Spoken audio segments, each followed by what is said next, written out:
Hello guys, देखिए मेरा नाम है आकाश और आज हम बात करने वाले हैं रशिया के बारे में। अगर ये वीडियो आपको अच्छी लगती हो तो प्लीज़ इसे लाइक करें और सब्सक्राइब करें। तो दोस्तों, आज हम बात करने वाले हैं रशिया के बारे में। जैसा कि आप सभी लोगों को पता है, रशिया और यूक्रेन का वॉर चल रहा है। लगभग इसे 2.5 साल होने को जा रही हैं और यह वॉर दिन प्रतिदिन और बद से बदतर होता जा रहा है।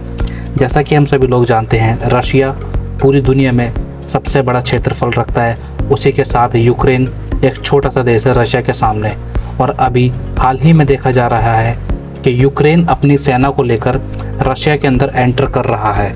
और एंटर करने के साथ साथ रशिया इस पर ज़्यादा ध्यान न देकर बस एक नॉर्मल से अपने पैतरे अपना रहा है। ऐसा क्यों कर रहा है रशिया आखिर? तो इसके पीछे कई सारे कारण हैं। जो रक्षा विशेषज्ञ हैं उनका तर्क है कि रशिया कुछ बड़ा प्लान कर रहा है। रशिया ज़रूर पूरी दुनिया को यह संदेश देना चाह रहा है, जिस तरीके से यूएसए ने पूरी दुनिया को 1945 में हिला दिया था जापान के ऊपर अटैक कर नागासाकी और हिरोशिमा पर। उसी तरीके से लगता है रशिया भी इस तैयारी में लग चुका है। रशिया के जो प्रेसिडेंट हैं व्लादिमीर पुतिन, ये अपने देश में नहीं है अभी, यह विदेश की यात्रा कर रहे हैं। और इनके देश पर अटैक हो रहा है। ऐसा कैसे हो सकता है? तो इसके पीछे जो विशेषज्ञ बता रहे हैं कि ज़रूर रशिया कोई बड़ा प्लान कर रहा है। और अभी जो रशिया के डिप्टी मिनिस्टर हैं, विदेश मंत्री, इन्होंने अभी एक बहुत ही अजीब सी बात सामने रखी है दुनिया के सामने। इन्होंने बोला है कि हम अपनी जो न्यूक्लियर पॉलिसी है उसमें हम चेंज कर सकते हैं। अगर लोगों को लगता है कि हम दब रहे हैं तो ये ना भूलें कि दुनिया में सबसे ज़्यादा न्यूक्लियर बम 5500 न्यूक्लियर बम हमारे देश के पास हैं। और 5500 न्यूक्लियर बम होना बहुत बड़ी बात है। इंडिया के पास लिखित रूप में 110 से 120 परमाणु बम हैं और पाकिस्तान के पास 150 के आसपास परमाणु बम है। तो हम 120-130 लेकर बैठे हैं, जिसकी आबादी पूरी दुनिया में 110 करोड़ के आसपास है। और वहीं रशिया जो इतनी कम आबादी लेकर फिर भी उसके पास 5000 से ज़्यादा यह परमाणु बम है। तो यह एक बहुत ही ख़तरनाक और दिल दहलाने वाली न्यूज़ है कि रशिया अपनी न्यूक्लियर डॉक्ट्रिन चेंज कर सकता है। तो अभी उनके मिनिस्टर ने बोला है कि हम अपनी जो न्यूक्लियर पॉलिसी है इसमें चेंज कर सकते हैं। रशिया की जो न्यूक्लियर पॉलिसी है उसमें उन्होंने बोल रखा है कि हम नो फर्स्ट यूज़ को अप्लाई करते हैं। अगर हम चाहें तो इसे हम चेंज भी कर सकते हैं। नो फर्स्ट नहीं, फर्स्ट यूज़ भी कर सकते हैं हम इसे। यानी कि हम पहले ही, इसमें क्या होता है कि नो फर्स्ट यूज़ में कि हम पहले कभी किसी देश पर परमाणु बम नहीं डालेंगे। लेकिन रशिया कह रहा है कि ज़रूरी नहीं है कि अब हम ऐसा ही करें। अब हम किसी भी देश के ऊपर परमाणु बम डाल सकते हैं। 5500 बम हैं। नाटो के देश कितने हैं? 30 के 30 देश रशिया उड़ा सकता है अगर वह अपनी पर आए।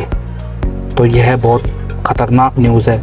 तो देखिए अभी क्या करा है जो यूक्रेनी सेना है, यूक्रेनी सेना रशिया के अंदर घुस चुकी है। रशिया के अंदर घुसने के बाद यूक्रेनी सेना को लगता है कि हम रशिया को हरा रहे हैं। कुछ सैनिकों को पकड़कर वीडियो बना रहे हैं वहाँ पर लोग बाग। यूक्रेनियन सैनिक रशियन सैनिक को पकड़कर उनसे सॉरी बुलवा रहे हैं, उनसे बुलवा रहे हैं कि बताओ तुमने हार मानी है नहीं हार मानी। इस तरीके की वीडियो सोशल मीडिया पर कई ज़्यादा वायरल हो रही हैं।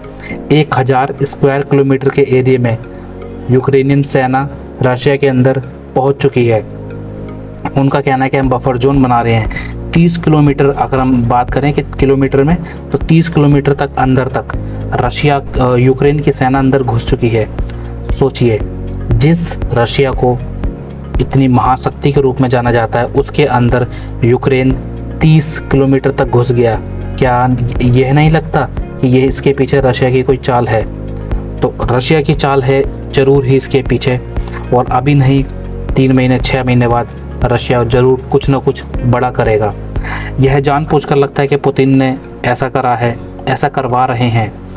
यूक्रेन बहुत खुश हो रहा है कि हमने रशिया को धकेल दिया, हमें पैसे दीजिए।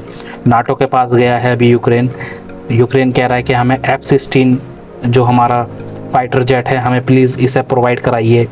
तो इसके पीछे बहुत ही मज़े से यूएसए अपनी चाल चल रहा है। यूएसए अपने हथियार को सप्लाई कर रहा है और यूएसए माला माल हो जाएगा, लेकिन यूक्रेन तबाह हो जाएगा।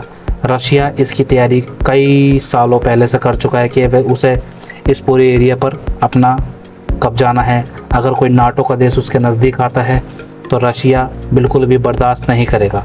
तो दोस्तों यही है पूरी दुनिया के लिए, क्या न्यूक्लियर वॉर हो सकती है? न्यूक्लियर वॉर के लिए क्या हमारी पृथ्वी तैयार है? एक न्यूक्लियर वॉर ने, एक न्यूक्लियर बम ने पूरे जापान को तबाह कर दिया था। तो इसी तरीके से 5500 न्यूक्लियर बम सिर्फ एक देश पर है और पूरी दुनिया में लगभग 12 से 15 हज़ार न्यूक्लियर बम है। तो 12 से 15 हज़ार न्यूक्लियर बम क्या हमारी पृथ्वी को तबाह नहीं कर सकते? तो दोस्तों आगे बात करते हैं कि आगे इसमें क्या घटना होएगी। तो प्लीज़ अगर ये वीडियो आपको अच्छी लगी हो तो प्लीज़ इसे लाइक करें, सब्सक्राइब करें। धन्यवाद।